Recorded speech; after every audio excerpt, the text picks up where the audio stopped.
Trust. Two girls get a ride to St. George to their dance recital or dance competition with McKay and Bruce. So McKay and I were driving down to St. George. This is before Brandon lived down there. We were driving down to go dirt biking in St. George. McKay was approximately 13, 14 years old.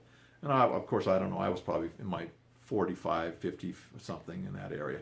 But anyway, 50-ish. I was probably in the 50, 52, something like that. But anyway, we've got the Toyota truck, and there's dirt bikes in the back of the truck. We're driving down to St. George. We get just north of Cedar City, approximately north of Cedar City. And there's a overpass right there, and there's this van parked there. And I don't know if the van, they had stuff out of the van. There was girls sitting over on the little cement, like the little cement support there, just sitting underneath the shade underneath this overpass. So I thought, well, let's stop and see if we can help this family with their problem with their van. We pulled over, backed up, and we said, hey, what's the problem here? What's going on?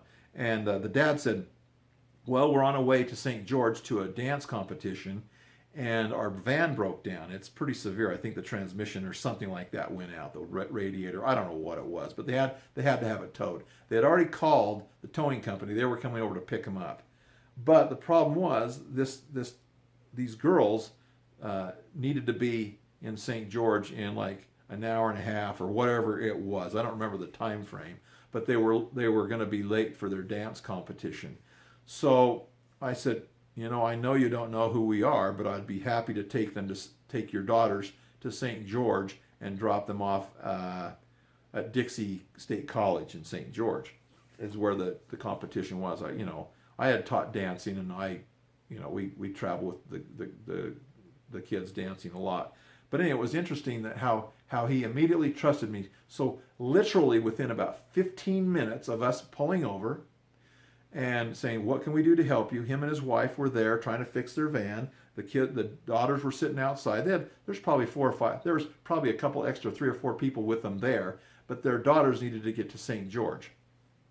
So they said, would you mind taking our daughters to St. George? Now, they don't know who we are, but my son's a good-looking, nice young man. I was clean cut, tried to be, respectful, and this is a huge trust issue. This is, in our society here in Utah, we trust people quite a bit, and that does get us into problems from time to time. But in this situation, there was this comfort and this peaceful feeling of, you'll be okay. So I got his phone number, and the girls jumped in the back seat. It was his daughter. I think they were 14 and 17 or 15 and 17 years old. They threw their stuff in the back of the truck. They jumped in the back seat, and me and McKay drove them to St. George. Within an hour or two, we were there, and they were at their dance competition and recital. But all the way there, I called the dad probably 2 or 3 times, or texted him and just says, hey, we're just in Cedar City. We'll be to St. George a little bit. Everything's going good. We'll get your daughters there. And it was interesting. In what circumstance can you pull over on a freeway and in 15 minutes have 2 young girls jump into the back of your truck with your son and drive them a couple hours to St. George? That says a lot about the ability to trust and the culture in the state of Utah. There's a lot of trust here, and it's important that we keep that trust.